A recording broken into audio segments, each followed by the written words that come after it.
Good morning. Matthew 5, 46 through 47. For if you love those who love you, what reward do you have? Do not even the tax collectors do the same?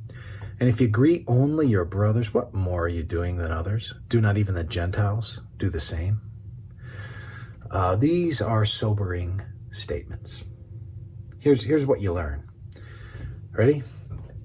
I love you too. I love you too is a lesser statement than I love you. When I say I love you too, I'm responding to something that you've already affirmed. You've already told me you love me, so I say I love you too.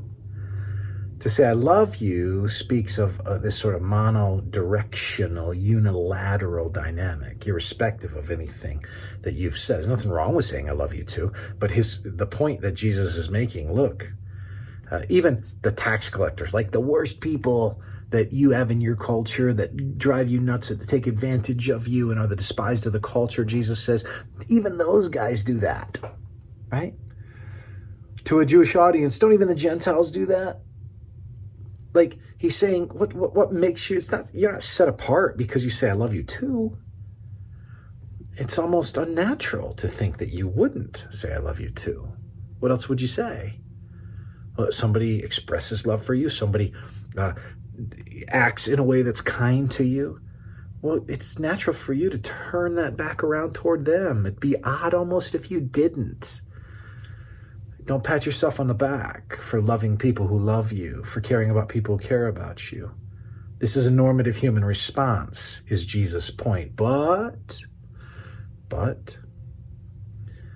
when you extend beyond that, now that's a different kind of love. When you extend beyond that. See, this kind of love is not, I'll scratch your back, you scratch mine, right? I have a friend who has a tattoo. And on its form, and it says, Judas ate too. I love the tattoo. Judas ate too. What's his point? Jesus shows the full extent of his love at the Last Supper. He washes their feet. They eat together. And guess who eats? Guess who partakes of the food at the Last Supper, who sits at the table?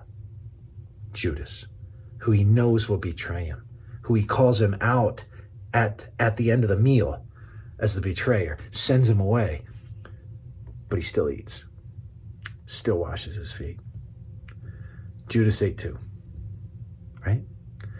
Another way of reinforcing this idea of loving your enemies is don't just be a person that is, I love you too. Be a person that is unilateral in that love, not expecting it in return.